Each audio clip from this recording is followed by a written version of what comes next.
Good morning student. आज का जो हमारा लेक्चर है वो एंगल ऑफ कांटेक्ट के ऊपर है। लास्ट लेक्चर में हमने एंगल ऑफ कांटेक्ट देखा, उसमें कॉनकेव और कॉन्वेक्स मेनिस्कस कैसे बनते हैं वो देखे। तो अभी हमें देखना है कि कॉनकेव मेनिस्कस और कॉन्वेक्स मेनिस्कस के लिए केसेस कौन सी होती है। तो कॉनकेव मेनिस्कस जो होता है वो क्रिएट होता है जब वाटर और ग्लास का कॉम्बिनेशन होता है। वो वाटर और ग्लास का कॉम्बिनेशन होगा तब थीटा क्या होगा, लेस देन 90 डिग्री। तो लेस देन 90 डिग्री होगा तभी हमें क्या मिलेगा, कॉनकेव मेनिस्कस मिलेगा। जैसे लास्ट लेक्चर में देखा था,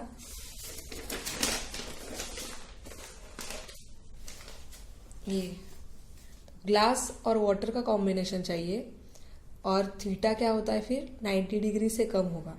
तो लेस देन 90 डिग्री होगा तभी क्या होगा, यहाँ पे कॉनकेव मेनिस्कस बनेगा। मतलब एंगल ऑफ कांटेक्ट आप ऐसे बनाओगे तो ये वाटर के अंदर, तो ये क्या हो जाएगा, ये जो एंगल है ये नहीं तो ये दोनों में से एक क्या हो जाएगा, 90 डिग्री से कम होगा तो कॉनकेव मेनिस्कस बनेगा।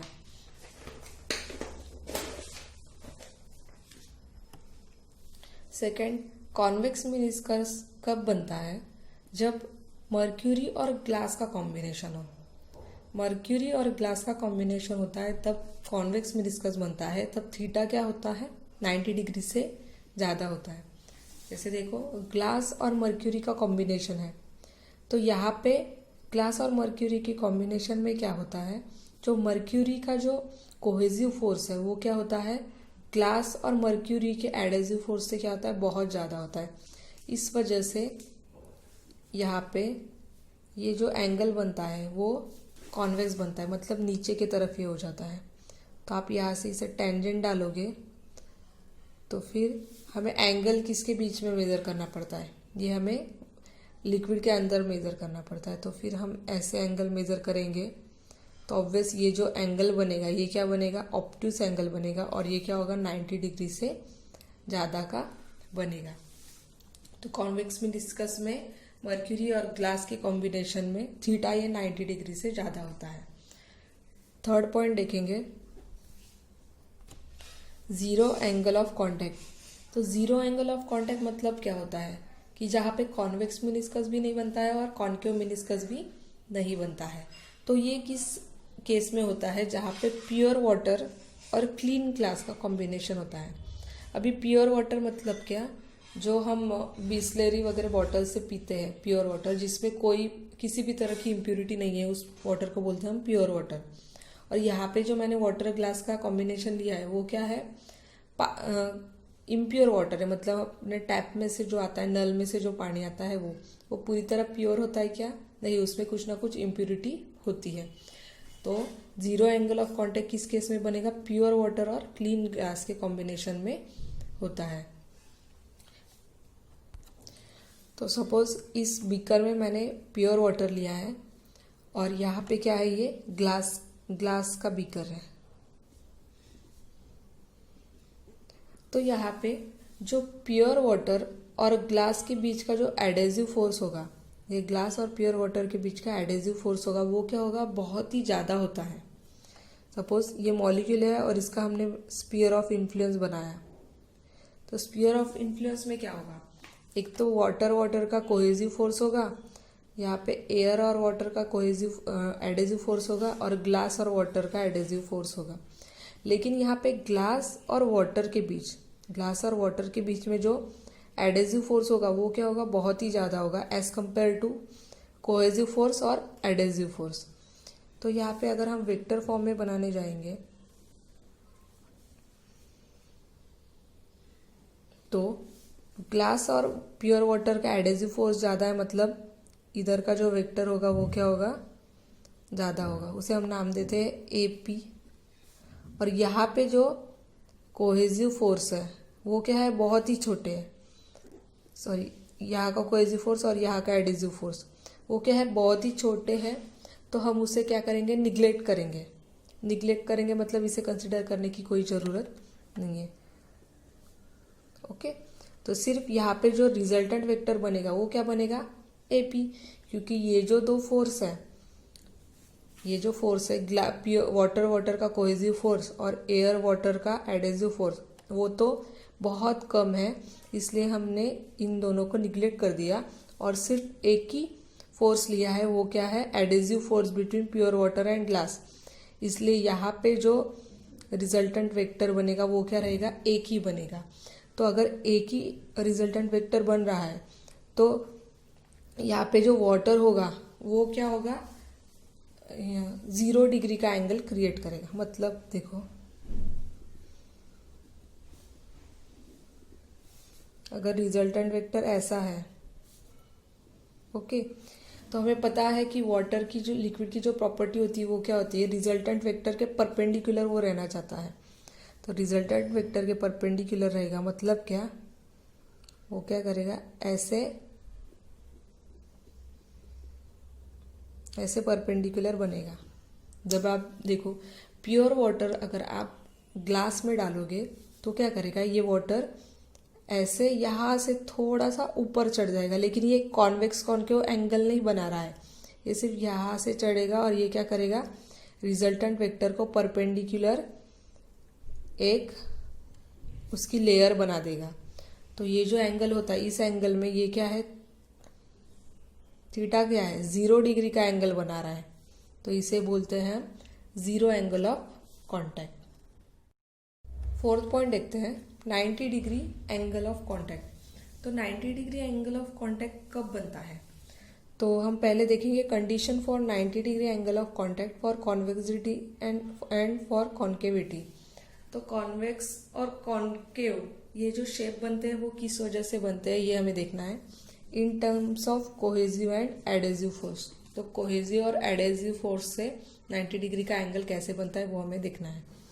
तो फर्स्ट तो देखेंगे 90 डिग्री का एंगल मतलब क्या होता है कि ये जो रिजल्टेंट वेक्टर है, रिजल्टेंट वेक्टर जहाँ पे होता है उसके परपेंडिकुलर लिक्विड शेप लेता है, ये हमें पता है। तो रिजल्टेंट वेक्टर अगर नीचे की डायरेक्शन में होगा तो ये जो वाटर का जो लेयर होगा वो क्या होगा, इसके परपेंडिकुलर, मतलब ये जो थीटा एंगल बनाएगा वो क्या बनाएगा, 90 डिग्री। सपोज ये लिक्विड है और इधर है सॉलिड, तो यहाँ पे रिजल्टेंट वेक्टर जो है वो डाउनवर्ड डायरेक्शन में होना चाहिए, तो उसके परपेंडिकुलर ये वाटर क्या बनाएगा, शेप बनाएगा एक, तो ये जो एंगल बनेगा वो क्या होगा, 90 डिग्री बनेगा।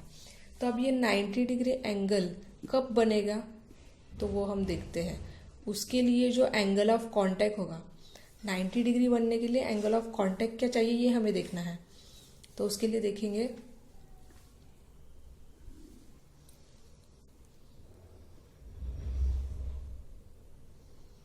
तो देखो अगर हमें यहाँ पे कोहेसिव फोर्स सॉलिड और लिक्विड के केस में, यहाँ पे जो सॉलिड और लिक्विड के बीच का जो एडेसिव फोर्स है वो क्या होता है, कम होता है as compare to liquid liquid cohesive force. तो लिक्विड लिक्विड के बीच का कोहेसिव फोर्स ज़्यादा होगा, मतलब उसका जो हम वेक्टर फॉर्म में जब बनाएंगे तो वो क्या होगा, थोड़ा बड़ा होगा एज कंपेयर टू सॉलिड। यहाँ पे मैं लिख देती हूँ adhesive force,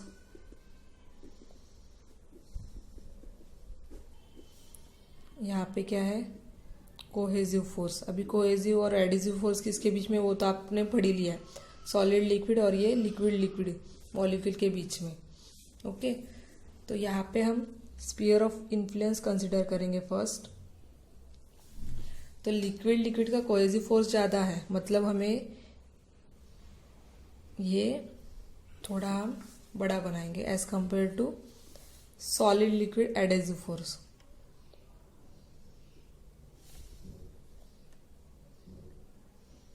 okay, as compare to this. तो अभी अगर हमें रिजल्टेंट वेक्टर निकालना है तो देखो 90 डिग्री का एंगल अगर बनाना होगा तो यहाँ पे जो एंगल बनने वाला है वो क्या होना चाहिए, 45 डिग्री का। ये वाला एंगल ले लो, नहीं तो ये वाला, दोनों में से कौन सा भी एंगल क्या होना चाहिए, 45 डिग्री का होना चाहिए। तो 45 डिग्री का एंगल होगा, क्योंकि 45 क्या होता है, 90 डिग्री होता है। तो कौन सा भी एंगल 45 डिग्री का होगा, मतलब ये भी क्या हो जाएगा, 45 डिग्री का हो ही जाएगा।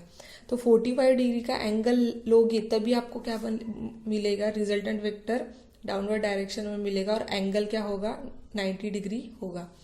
तो अभी हमें इसका रिजल्टेंट वेक्टर निकालना है, तो हमें सिंपली पता है कि हम पैरेललोग्राम का थ्योरम यूज़ करते हैं। तो इसके परपेंडिकुलर अगर मैं पैरेलल अगर लाइन मारूंगी तो यहाँ पे, और ये मैंने लिख दिया यहाँ पे इसके पैरेलल, तो यहाँ पे जो रिजल्टेंट वेक्टर मिल रहा है हमें, ये वाला, ये मिल गया आर। इसे नाम देती हूँ मैं ए पी क्यू। तो रिजल्टेंट वेक्टर जो मिला है हमें, क्या मिला है, डाउनवर्ड डायरेक्शन में मिला है।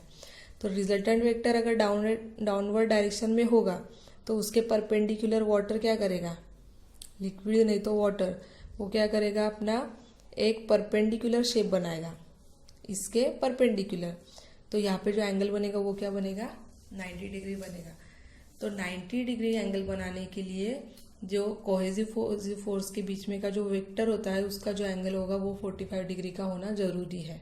ओके, उसके बाद देखेंगे, देखो, for angle of contact 90 degree adhesive force AP equal to AQ/√2। तो अगर एंगल ऑफ कॉन्टैक्ट 90 डिग्री होना चाहिए तो उसके लिए कंडीशन क्या है, ये जो AP एंगल है वो किसके बराबर होना चाहिए, AQ/√2। ओके, और फॉर कॉन्वेक्सिटी हमें क्या, in terms of cohesive and adhesive force, और फॉर कॉन्वेक्सिटी और कॉन्केविटी बनाना था। तो फॉर कॉन्वेक्सिटी, तो कॉन्वेक्सिटी मतलब क्या, कॉन्वेक्स शेप बनाने के लिए हमें क्या कंडीशन चाहिए, AP जो है वो क्या होना चाहिए, लेस देन AQ/√2 होना चाहिए। तो ये किस वजह से होना चाहिए, तो देखो, AP अगर AQ से कम होगा, सपोज ये डायग्राम मत निकालना, मैं जो निकाल रही हूँ अभी, अगर AP क्या है, इससे कम होगा AQ से, मतलब यहाँ का जो कोहेसिव फोर्स होगा वो ज़्यादा होगा। तो कोहेसिव फोर्स ज़्यादा होता है मतलब क्या होता है, लिक्विड कौन सा शेप ले लेगा, कॉन्वेक्स शेप ले लेगा। ओके, उसके बाद है angle of contact for concavity. तो हम देखेंगे कि AP इक्वल टू AQ/√2 कैसे आया वो देखना है। तो ये सिर्फ सिंप्लिसिटी के लिए, मतलब आपको समझना चाहिए इसलिए मैं समझा रही हूँ। एग्जाम में लिखोगे नहीं लिखोगे तो भी कोई फर्क नहीं पड़ता। तो फिर उसके लिए हम पहले ट्रायंगल कंसिडर करेंगे कि ARQ, ये जो ट्रायंगल है, तो इसकी AR और RQ जो लेंथ रहेगी वो क्या रहेगी, सेम रहेगी, क्योंकि ये क्या है, राइट एंगल ट्रायंगल है, बिकॉज यहाँ पे 90 डिग्री का एंगल क्रिएट हो रहा है। तो हम लिख सकते हैं पाइथागोरस थ्योरम यूज करके AQ² equal to AR² plus RQ²। So AQ² equal to AR² plus RQ²। तो यहाँ पे AR इक्वल टू क्या होगा, RQ, क्योंकि राइट एंगल ट्रायंगल है। तो हम लिखेंगे AR इक्वल टू RQ। तो अभी AQ² इक्वल टू, अगर AR इक्वल टू RQ लिखा है तो हम क्या करेंगे, यहाँ पे RQ² मतलब क्या आ जाएगा, 2AR², सॉरी। सो AR की जगह पे क्या डालेंगे हम, तो यहाँ पे हम लिखेंगे AR², और ये RQ की जगह पे क्या डाल देंगे, AR। सो प्लस AR², मतलब क्या हो जाएगा, ये AQ² इक्वल टू हो जाएगा 2AR²। उसके बाद देखो PR इक्वल टू AQ होगा, क्योंकि ये क्या है, दोनों एक दूसरे को पैरेलल है। तो यहाँ पे हम लिखेंगे PR इक्वल टू AQ। अब ट्रायंगल कंसिडर करेंगे, ट्रायंगल APR। अभी ये ट्रायंगल हो गया हमारा, ARQ हो गया, अभी APR ट्रायंगल कंसिडर करेंगे। सो इन ट्रायंगल APR, यहाँ पे भी क्या है, राइट एंगल ट्रायंगल क्रिएट हो रहा है, तो क्या लिखेंगे हम, PR² equal to AP² plus AR²। PR² equal to AP² plus AR²। तो अभी पी आर इक्वल टू क्या कंसिडर किया हमने, ए क्यू, तो पी आर की जगह पर क्या डालेंगे, A Q. So A Q square equal to A P square plus, अभी ए आर स्क्वायर मतलब क्या है, देखो यहाँ पे A R square equal to अगर कंसिडर करेंगे तो ये क्या, A R square equal to A Q square, और ये मल्टीप्लीकेशन वाला क्या हो जाएगा, डिवाइड में चला जाएगा। तो ये क्या आ जाएगा हमारा, ए क्यू स्क्वायर डिवाइड बाय 2, इस पर से वैल्यू लिया है हमने। तो उसके बाद देखो ए क्यू स्क्वायर, अभी ये वाला टर्म क्या करेंगे, माइनस में लाएंगे, तो minus A Q square divide by 2 equal to क्या क्या बच जाएगा हमारा, ए पी स्क्वायर। अभी देखो A Q square minus A Q square divide by 2 मतलब क्या, ए क्यू स्क्वायर क्या है, एक ही है 1, नहीं तो फिर इसे क्रॉस मल्टीप्लीकेशन करोगे तो क्या हो जाएगा, 2 A Q square minus A Q square equal to क्या हो जाएगा, ए पी स्क्वायर। तो 2 A Q square minus A Q square क्या हो जाएगा, A Q square only, sorry A Q square minus A Q square divide by 2 मतलब 1 ए Q square से 1/2 ए Q square चला गया तो क्या बचेगा, A Q square divide by 2 equal to क्या हो जाएगा, ए पी स्क्वायर। और यहाँ पे ए पी इक्वल टू अगर ये रूट में लेना होगा तो क्या हो जाएगा, इसका स्क्वायर चला जाएगा और ये अंडर रूट में आ जाएगा, तो आ जाएगा ए क्यू डिवाइड बाय √2। तो इसलिए हमने यहाँ पे जो इक्वेशन दिया था A P equal to A Q divide by √2। Okay, next topic है shape of liquid drop on solid surface. तो लिक्विड ड्रॉप का सॉलिड सरफेस पे कौन से शेप होते हैं, 2 शेप पता है। एक तो होगा अगर आप इम्प्योर वाटर लोगे, मतलब सिर्फ वाटर नहीं तो केरोसिन लोगे, तो वो क्या होगा, थोड़ा सा ऐसा शेप बनाएगा, इसे थोड़ा फैल जाता है ना वो, तो ऐसा शेप बनाएगा। और अगर आप मर्क्यूरी लोगे तो वो क्या होगा, ऐसा शेप बनाएगा।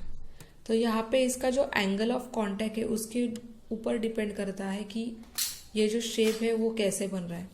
तो यहाँ पे जो एंगल ऑफ कांटेक्ट कैसे बनाते हैं हम, लिक्विड ड्रॉप का जो एंगल जो सॉलिड सरफेस को टच कर रहा है, अभी ये सपोज ये दोनों सॉलिड है, ये भी सॉलिड है, अभी ये यहाँ पे टच कर रहा है, तो यहाँ से हम क्या बनाएंगे, एंगल बनाएंगे।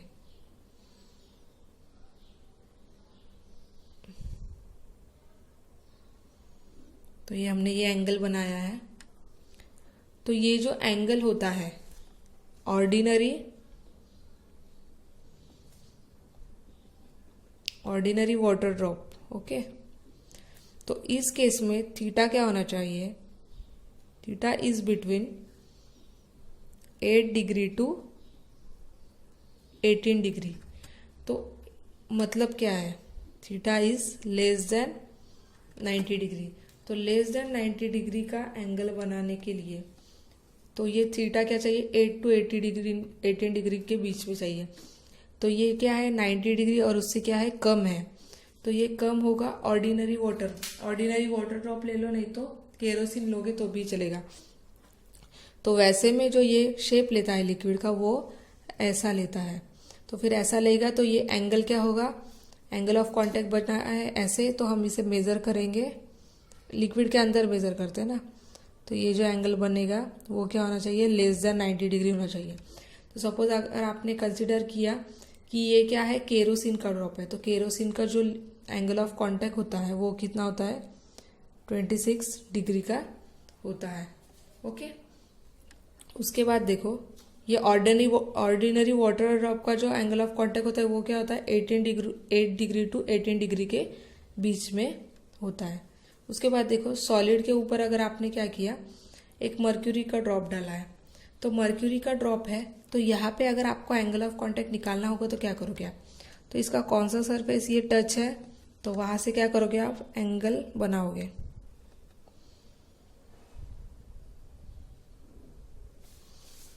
ओके, तो एंगल किसके बीच में मेजर करते हैं हम, लिक्विड के अंदर मेजर करते हैं। तो ये वाला आप एंगल ऐसा मेजर करोगे तो ये कितना आएगा आपका, एच जी के लिए थीटा क्या होता है 140 डिग्री का होता है। मतलब क्या, theta is greater then 90 degree. तो ऐसे अलग अलग शेप अलग अलग लिक्विड के लिए बनते हैं। तो ये वाटर के लिए अगर लोगे तो वो होगा 8 डिग्री टू 18 डिग्री, केरोसिन का होता है 26 डिग्री। ओके, और ये शेप बनेगा आपका पूरा एक्यूट एंगल बनेगा इधर। ओके, और मर्क्यूरी के केस में क्या होगा, ऑब्ट्यूज एंगल बनेगा और वो क्या होगा 140 डिग्री का होगा। तो नेक्स्ट टॉपिक है factors affecting the angle of contact. तो किस किस फैक्टर्स के वजह से एंगल ऑफ कांटेक्ट पे फर्क पड़ता है, इफेक्ट होता है, वो हम देखेंगे। तो पहले तो अगर आप इम्प्योर वाटर लोगे, इम्प्योर वाटर और क्लीन ग्लास सरफेस होगा, तो मैं प्लस करके लिख रही हूँ, impure water plus clean glass लोगे तो इसका जो एंगल ऑफ कांटेक्ट बनेगा वो क्या बनेगा 8 डिग्री टू 18 डिग्री के बीच में। ओके, उसके बाद अगर आप प्योर वाटर लोगे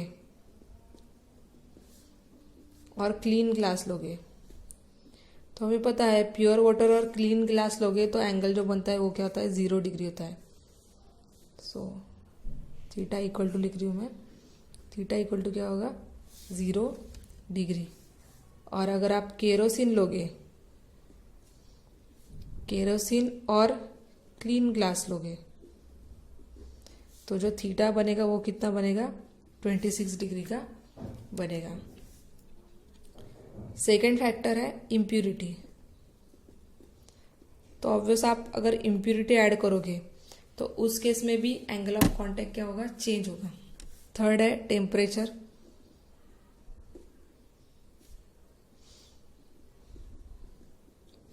तो टेम्परेचर अगर हमने पढ़ा है कि टेम्परेचर आप अगर बढ़ाते हो तो उसका सरफेस टेंशन भी क्या होता है बढ़ जाता है एंड मोस्ट ऑफ लिक्विड्स में। तो अगर आप टेम्परेचर बढ़ाओगे, सपोज टेम्परेचर आपने इंक्रीज किया तो क्या हो जाएगा, थीटा कैसे हो जाएगा डिक्रीज हो जाएगा, एंगल ऑफ कांटेक्ट क्या हो जाएगा डिक्रीज हो जाएगा। सपोज आपने एक वाटर ड्रॉप लिया है जो अभी क्या है ऐसा शेप बना के है, तो उसका एंगल ऑफ कांटेक्ट क्या आ रहा है ऐसा।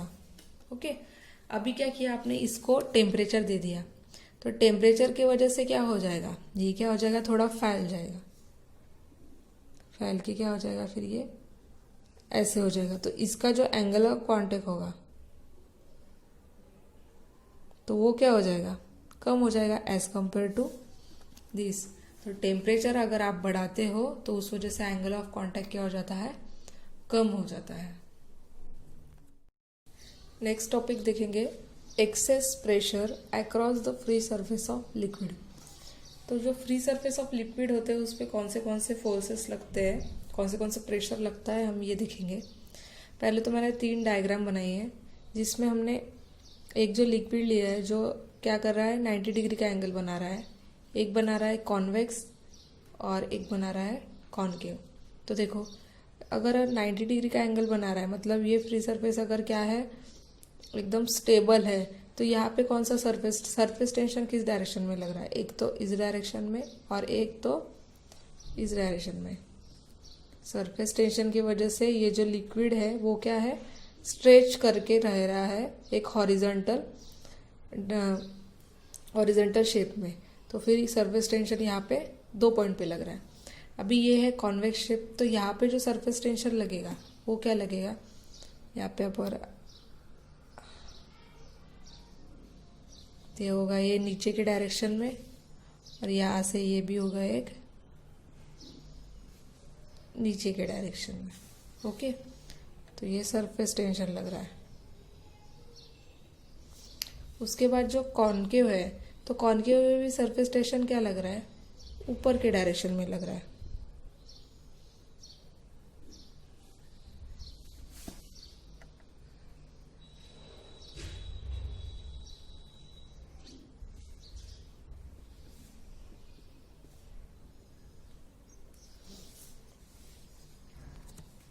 तो यहाँ पे देखो अगर हमने यहाँ पे 3 पॉइंट हम कंसिडर करेंगे, एक एकदम सरफेस के एग्जैक्ट ऊपर पॉइंट ए, यहाँ पे भी सेम पॉइंट ए और यहाँ पे भी सेम पॉइंट ए करेंगे।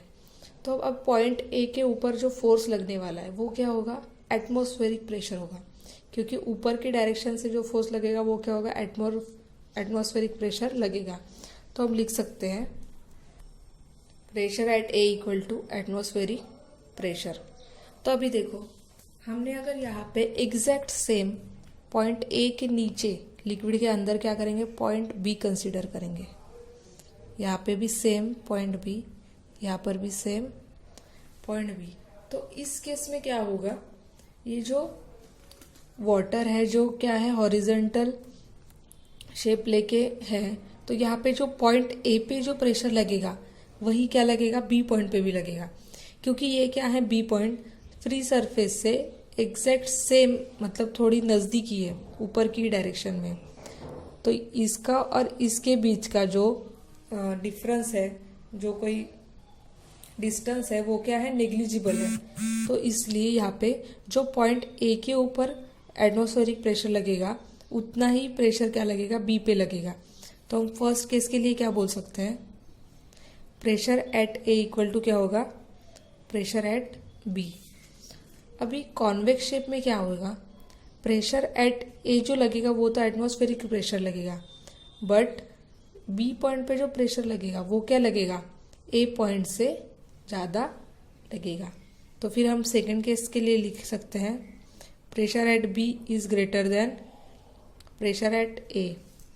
और कॉन्केव शेप में जो प्रेशर लगेगा बी पॉइंट पे वो प्रेशर एट ए पॉइंट से क्या होगा, कम होगा। तो थर्ड लिखेंगे हम pressure at B is less than pressure at A.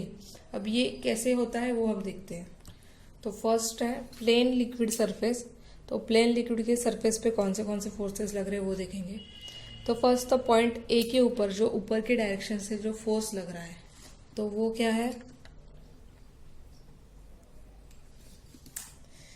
ये ऊपर के डायरेक्शन से जो फोर्स लग रहा है वो क्या है, एटमॉस्फेरिक प्रेशर। तो हम यहाँ पे लिख सकते हैं एट पॉइंट ए क्या लग रहा है, एटमॉस्फेरिक प्रेशर, उसे क्या बोलेंगे हम, एफ ए। उसके बाद force at point A equal to क्या है, A. So force at point A equal to क्या लिखा हमने, एफ ए। उसके बाद ए और बी के बीच का जो डिस्टेंस है वो क्या है, नेग्लिजिबल है। तो इसलिए हम यहाँ पे लिखेंगे ए एंड बी का जो फोर्स है वो नेग्लिजिबल है, इस वजह से जो ए पे फोर्स लग रहा है वो ही क्या लगेगा, बी पे लगेगा। So at as distance between A and B is negligible, so force at B equal to क्या हो गया, एफ ए। तो ए पे जो फोर्स लग रहा है वही क्या लग रहा है, बी पे भी लगेगा। तो pressure at point B is also क्या होगा, एटमॉस्फेरिक प्रेशर होगा। अगर दोनों के जो पॉइंट है यहाँ पे ए और बी पे सेम फोर्स लग रहा है तो सेम प्रेशर भी एक्ट होगा। तो हम लिख सकते हैं, तो देखो pressure at point B is also atmospheric pressure because F T does not contribute F A. तो ये जो सरफेस टेंशन है ये बी पॉइंट को, नहीं तो ये जो फोर्स एटमॉस्फेरिक प्रेशर को कंट्रीब्यूट कर रहा है क्या, वो नहीं, क्योंकि पॉइंट ए पे जो प्रेशर लग रहा है वही पॉइंट बी पर लग रहा है। नीचे ज़्यादा लग सकता है, लेकिन ये क्या है, एकदम फ्री सरफेस के नज़दीक है, इस वजह से दोनों पॉइंट पे क्या लग रहा है, सेम प्रेशर और फोर्स लग रहा है। मतलब क्या बोल सकते हैं हम, सपोज हमने ऐसे कंटेनर एक कंसीडर किया और इसमें लिक्विड है, तो पॉइंट ए पे जो प्रेशर लगेगा, pressure at point A equal to क्या होगा, प्रेशर एट पॉइंट बी होगा। Second point, convex liquid surface. तो कॉन्वेक्स लिक्विड सरफेस पे जो हमने कंडीशन देखी वो क्या देखी है, प्रेशर एट बी पॉइंट क्या होता है, ए पॉइंट से ज़्यादा होता है। तो ये किस वजह से होता है, फर्स्ट तो देखते हैं प्रेशर एट पॉइंट ए क्या लग रहा है, एटमॉस्फेरिक प्रेशर, ये तो पता है हमें।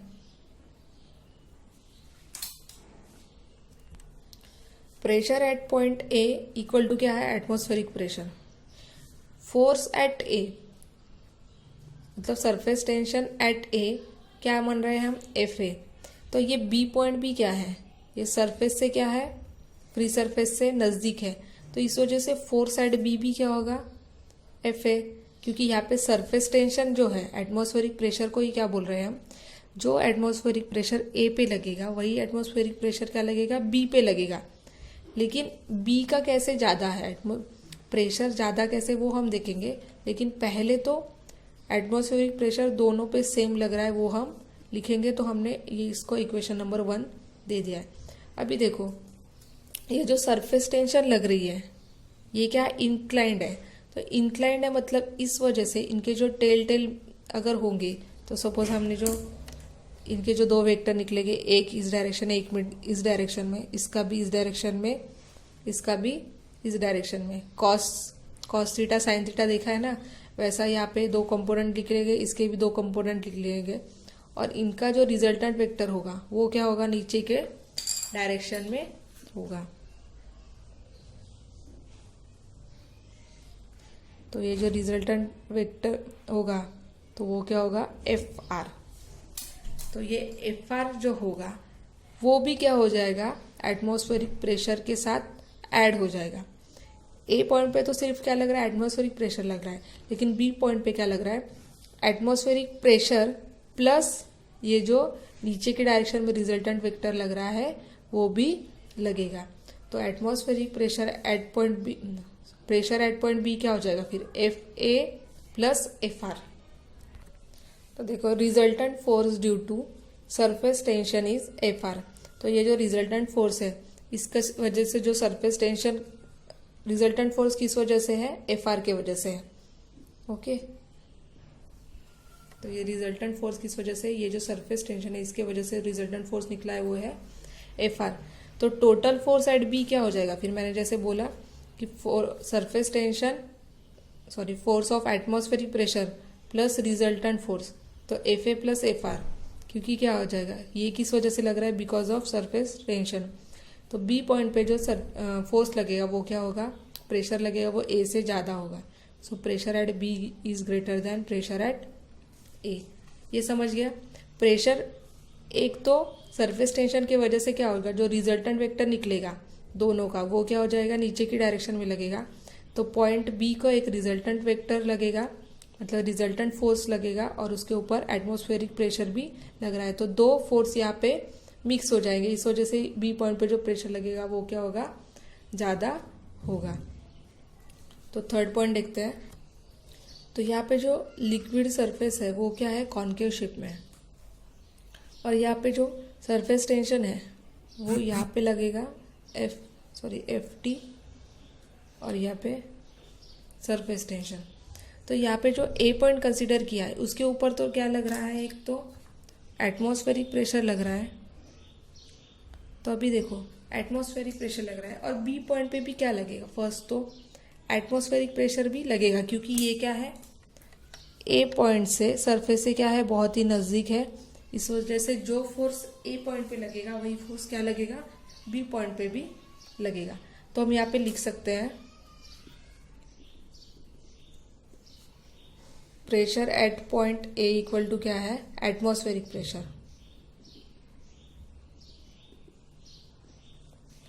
ओके, प्रेशर एटमॉस्फेरिक प्रेशर है, और ए पॉइंट पे जो फोर्स लग रहा है वो क्या है, फोर्स क्या लग रहा है, F A, surface tension. Force at point A equal to क्या है, फोर्स ऑफ एटमॉस्फेरिक प्रेशर लग रहा है। ओके, पॉइंट बी पर भी क्या लगेगा, एटमॉस्फेरिक प्रेशर लगेगा। तो फिर हम लोग बोलेंगे force at point B equal to क्या होगा, एफ ए। लेकिन जो एफ ए लगेगा वो क्या होगा, कम लगेगा, क्योंकि क्या हो जाएगा, ये जो ए पॉइंट पे जो फोर्स लग रहा है वो क्या लग रहा है, ए पॉइंट पे जो फोर्स लग रहा है वो क्या है, ज़्यादा है as compare to B point. तो वो किस वजह से है, अभी देखो ये जो सरफेस टेंशन है इसके जो कंपोनेंट निकलेंगे, ये देखो ये इस डायरेक्शन में, एक इस डायरेक्शन में, इसका इस डायरेक्शन में और इस डायरेक्शन में। तो ये दोनों का जो रिजल्टेंट वेक्टर बनेगा वो क्या होगा, ऊपर के डायरेक्शन में बनेगा। तो रिजल्टेंट वेक्टर जो बनेगा वो क्या बनेगा, ऊपर की डायरेक्शन में बनेगा। तो यहाँ पे जो नेट फोर्स हो जाएगा वो क्या हो जाएगा, ऊपर के डायरेक्शन में अगर बनेगा तो FA माइनस FR। तो यहाँ पे जो फोर्स एट पॉइंट B जो FA लग रहा है वो क्या लगेगा, कम लगेगा। कम को मैं ये इस एरो से दिखा रही हूँ। और रिजल्टेंट फोर्स क्या होगा, FR क्या लगेगा, ऊपर के डायरेक्शन में लगेगा। आप इसे डिक्रीज भी बोल सकते हो, नहीं तो नीचे की डायरेक्शन भी बोल सकते हो।